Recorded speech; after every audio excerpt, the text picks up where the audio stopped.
you know that the two finest gentlemen in Accra have joined me on the Super Morning Show. Yes, they've been upgraded from usual suspects to finest gentlemen. Good morning, Raymond Akwa and Malik Abasa. Inappropriate as far as you are concerned. I was about to say that to me it is fair, but clearly the collective cannot represent that. Anyway, good morning, guys. How was your weekend? Fantastic.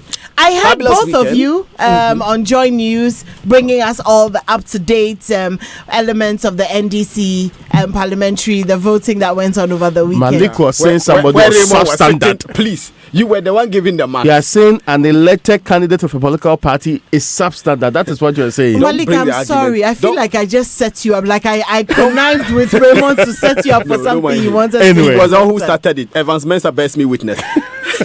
Right. Let's start with the gold trade business, shall we? Stock market hits lowest level in nearly 2 years. 162.13 million raised in 20-year fixed bonds. And first port duty rule unlikely to commence this year. Modalities not agreed by landlocked countries. Now, the Finder is reporting this morning, one district, one factory. There's an $80 million steel factory that has been opened. And the expectation is that for direct jobs, we're looking at 10,000 of them. Now, 30 million debt owed GN can't solve 683 million Ghana cedi capital deficit. This is government's response to some people in Elmina who were complaining about the state of the group Indium Specific Bank that has gone under. The Ghanaian Observer newspaper has an interesting headline: Violence, vote buying rock NDC primaries aspirants. Aspirants decry vulgar display of cash, vote buying, bribery, intimidation, etc. Other stories on the front page of the Ghanaian Observer: banking sector cleanup. Bank of Ghana exposes former deputy governor. Group commends government over action on farm gate price for cocoa farmers. And Ken Crunchy to launch book on practical journalism. Now, the Chronicle is reporting this morning that Oyelita gets bloody nose at Adenta. And you see the picture? Oh, yes, this picture. Do they mean a literal bloody nose or a figurative bloody nose? Figurative. Right. So the picture explains it. Yeah, the picture is yeah. If you see anything red, it's lip gloss, not blood. Not blood. Okay. And the clothing too is also, Let's move on. Okay, now let's.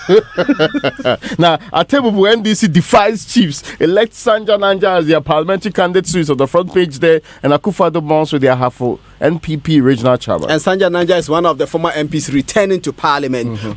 I have the Herald newspaper from the Flagstaff House elements oust Bost MD with fake BNI report to President Akufo-Addo. Surprises at NDC primaries sparks fear amongst MPP MPs. Ministers, agency heads and board hang PPA boss after collective chop.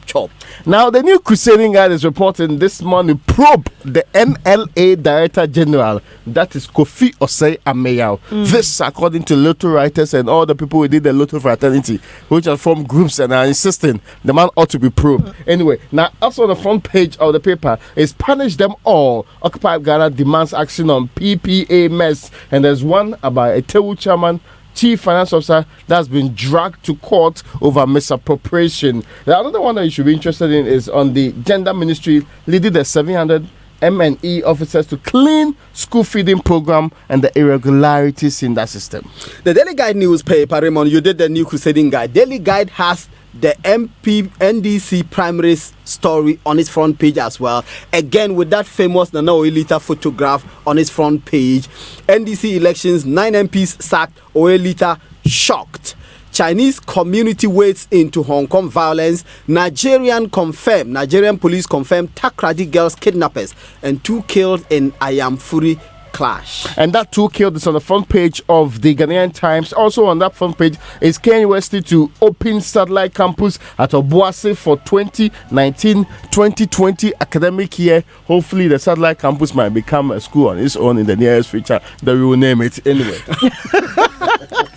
I saw that coming. Daily Graphic newspaper. The police arrest 2 over alleged recruitment scam. The president is in Japan for conference on Africa development. Banner headline is the NDC primaries. Back page of the Daily Graphic newspaper. Kotoko to play Etoile du Sahel after beating Kano Pillars. Sheffield's hat-trick sends Ash Gold through. Now, the Daily Suspect has a very interesting story about how the NDC thing went. So, NDC big guns take a tumble, and then the Glover Max year of return in Jamestown, and President is in Tokyo for TCAD conference, but technical lockout for Mahama appointees in parliamentary primaries. And the only picture that's made it almost 4 times on the biggest front pages this morning is that same picture being represented nicely. Technical knockout. Yes. Oh, yes. No. But she's still standing. You know, when Ras Mubarak was introduced on the election coverage for the Saturday night, he said, contrary to what you have said, I am still standing. Because Evans did an introduction that said he has fallen.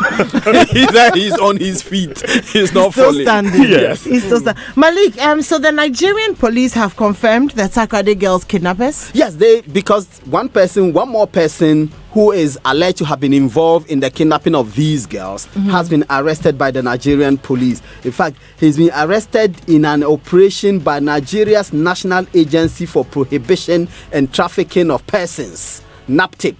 This is the this is the group that arrested this Nigerian. He's Chika Nodim, and he was arrested because he's part of a cross-border criminal gang, that's according to the story, that is involved in trafficking, kidnappings, and related activities across Ghana, Nigeria, and some other countries.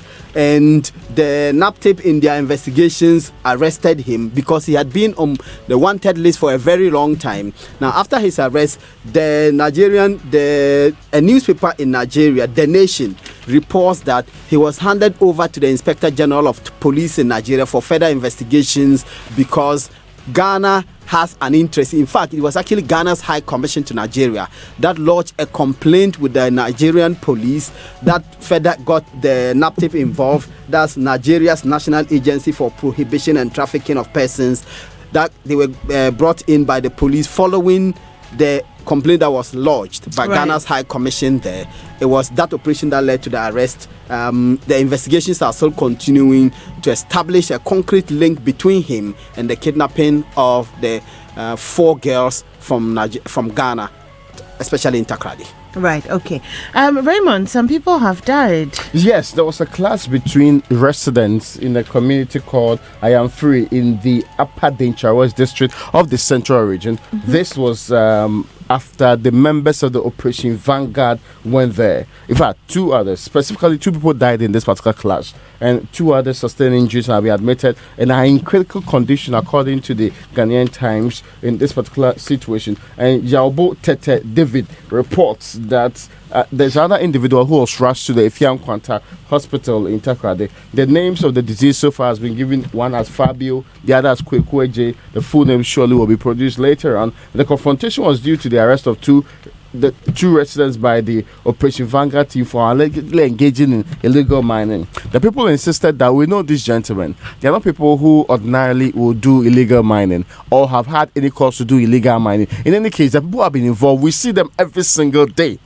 And you also probably know them, but you let them go and do the act, and you're here arresting people who have nothing to do with illegal mining. So it became like a confrontation between some young men who were defending the people that the Operation Vanguard team was actually arresting, virtually resisting arrest, until the military team that led it decided to insist on arresting the people. Right. This led to the death of the 2 that we are talking about in this particular case. You know, the suspects were believed to have been part of a group that were collecting waste materials at the dumping site of Pesos Mining Company. So the understanding the Operation Vanguard team had was that so far as they were there at the time that this incident was happening, there are people who are engaged in the act. But the community members say that collecting of waste materials is very different from illegal mining. Yes. And we have seen, and you know the illegal miners in this place because you've been with us for some time. So you cannot pretend that these people have been doing it or have been hiding some way, somehow to do this act. Right. And we understand that one other person, the person that was supposed to have been in the act and leading the act, ran away. And, the Operation Vanguard team is looking out for these 2, and that is what is being reported. The Divisional Police Command says, well, the clash they can investigate, because they have jurisdiction over the matter. They are going to go into it and see what really led to the death of the people who the community members have already been. And we understand that a grouping there is already massing up with the intent to attack the Operation Vanguard team when they have the opportunity to do. And these are young men. And what we know also for a fact is that mostly for illegal mining sites, guns are very easy to get, because sometimes in times past they used to protect their own concessions. No, not concession, their own illegal spots with their guns and all of that. So the suspicion is that they may have enough ammunition to combat or to face, or the thinking is that they may have enough ammunition to combat the police if which it's is supposed very to be worrying. so. Which is worrying, Those are 2 people dying, right? Yes. 2 people have been arrested. And these 2 people have been arrested by the police because they had the audacity to constitute a team of recruiters. And they set up a camp at Golden Tulip Hotel in Accra. And they were taking money from unsuspecting people whom they said whom they were trying to recruit into the Ghana Police Service. Now, the 2 of them, Bernard Amanyo Wayo, who is 47, Emmanuel Saki is 55. These 2 set up a camp at Golden Tulip. They were taking 2,000 and 3,000 Ghana cedis from unsuspecting persons desiring to be recruited into the Ghana Police Service. Now, the Daily Graphic reports that the Police Intelligence Directorate got a hint that this was happening at Golden Tulip. And how did they get a hint? Somebody who wanted to be part of the police service, or who wanted to join the police service and wanted to go through this recruitment agency, a fake recruitment agency that is, and was expected to bring money, went to ask for the money from a public office holder. And the public office holder then consulted the police and said, oh, this person wants this amount of money from me to pay in order to be recruited into the police service. Are you guys conducting any recruitment? The police officer said, absolutely not. Then they set up somebody to be part of this recruitment, and then that's how they discovered the team.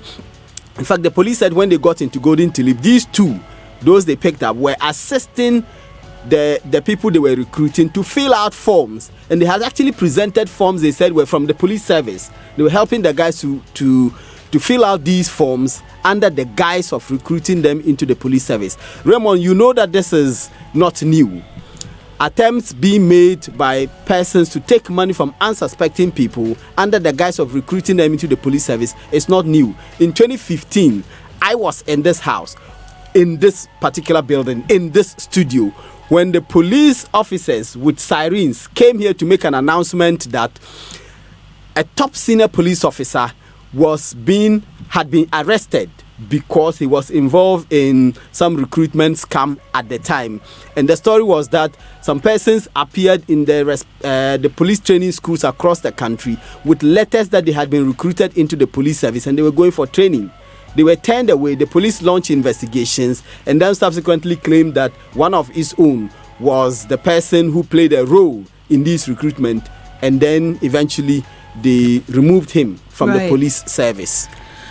Now, let me bring you a story about a 75-year-old woman who's been crushed to death. And this 75-year-old woman actually was crushed to death because she was working on her farm. Her farm is part of the lands that have been dedicated to specifically do some government projects. So government was supposed to build a school there, and an excavator was supposed to clear the land for them. But she was still working on the farm at the time that the excavator was supposed to be working and clearing the lands there. The driver of the excavator said he never saw any human being there, and happened to have run the woman over. The woman is dead. The problem here is that the family is insisting some very influential people in the community, and this community is Kwapia. Kwapia is actually in the Adansi North District. Said some very influential people there are preventing the police from doing thorough investigations.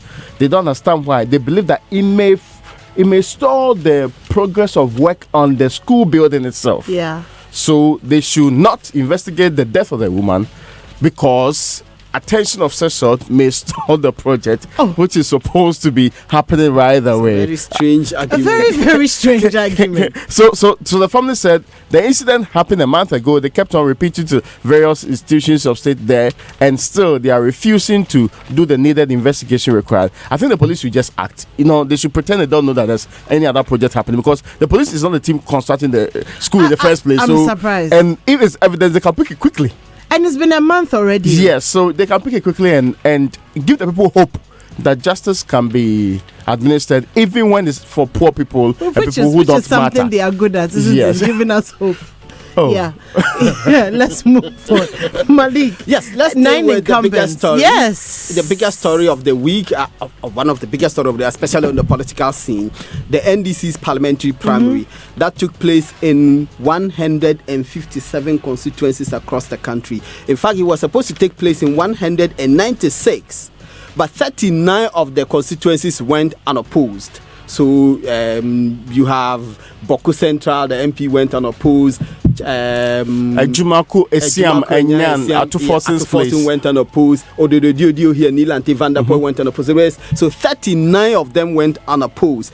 Of course, Clementa Park, Bursa South also went unopposed. So there's so many of them who went unopposed. Well, not so many of them were as lucky to go unopposed. 157 of them had to go opposed.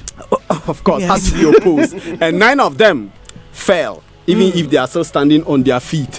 And of course, Ras Mubarak is one of them. Kumbungu, member of parliament, he lost to a UDS lecturer. Joseph Ilechire also. Joseph Ilechire also lost to Peter Tubu, one of the new sensations in the campaign, because he was executive secretary to the Inspector General of Police, and his joining the fray generated a lot of controversy. And he has been holding party card for a very long time for the avoidance of doubt. Yes, and you and I had extensive disagreement over that one.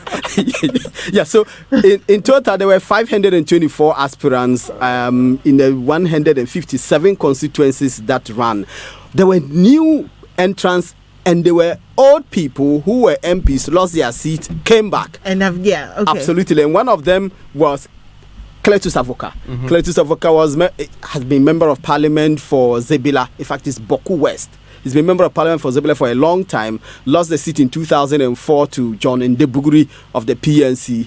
Came back for it in 2008, lost it in 2016 again to the MPP, and now he's back as the NDC's parliamentary candidate for that constituency. The 9 who failed, we mentioned some of them. Mr. Daniel Akwesi Esiama is Buem. He lost to the NDC's former national organizer Kofi Adams. Mr. Emmanuel Ni Okailai, he's Amasaman MP. He lost to Mr. Sedem Afenyo. Joseph Ilechire, we mentioned him. He lost to Peter Tubu. Matthias Kwamintu, he is the MP for Awene. He lost to Oscar Labi. Mr. Rudolph Amega Etogu, Chana Paga, he lost to Thomas Ada Dalu. Ras Mubarak, of course, Kumbungu, he lost to Hamza. We've heard some allegations that he has made about money laundering and how that is affecting our parliamentary system. Of course, Professor Stephen Kukwasari agrees with him that a few can't be selecting for all the people. Of course, there were narrow escapes as well. Famous one, Sam George, who won by 7 votes, 400. But he won by 7, and the 27 delegates that were supposed to come didn't come. Well, so if they came, we don't know. And the night before the election, had conversations with party people who said that it was a tough competition for him. But Sam George is a survivor, so they were trusting that. Indeed, so is his election he outfit. will survive. It has also survived. And somebody said that the saddest person in that contest may be E.T. Mensah. I saw him coming to vote. Okay. It would have been revenge time, but really. I know. What is interesting is that we will come back to this conversation a little later on. I'll have Malik and Raymond in studio, and they'll bring you everything that you need to know and everything that you possibly missed over the weekend concerning the NDC primaries there. But the online news review is brought to you by Zenith Bank, in your best interest, and Goyle Good Energy will make your day productive by relying on quality fuel from Goyle, your 3-time CIMG Petroleum Company of the Year. Goyle Super XP and Diesel XP are additivated to enhance strong engine performance and prolong the lifespan of your vehicle. Above all, you're guaranteed extra quality with a fuel analyzer from a mobile laboratory van. Get your money's worth every day by buying fuel and lubricants from any of Goyle's over 360 service stations nationwide. And experience good energy. Buy Goyle, grow Ghana. Goyle Good Energy, Goyle Yena Raya Dia. And at Zenith Bank, we're helping you to save time, because that is is our priority. Enjoy 3 great instant services at any Zenith Bank branch nationwide, as well as at our Ho and Winneba agencies.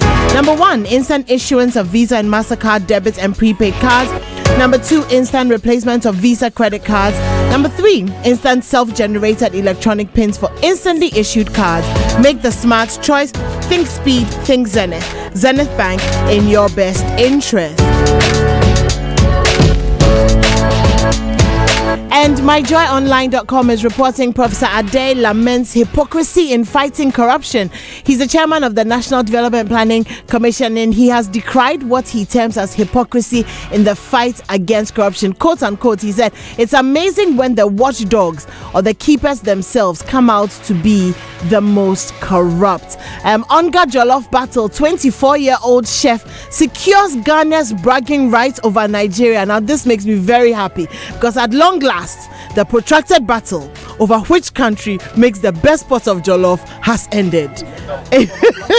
To be fair, if you have eaten Nigerian jollof like I've done with their rice as big as something, there's no way you'd have actually seen it. Any rookie could have beaten Nigeria. Yes. Oh, you guys. But listen to this story, BBC.com. Quintuplets surprise Ugandan mother.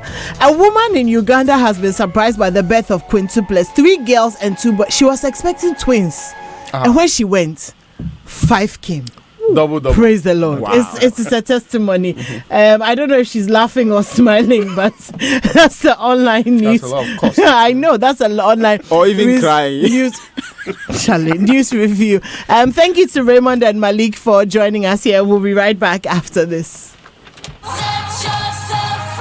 With the Fidelity mobile banking app on your phone, you can enjoy accounts to wallet transfers,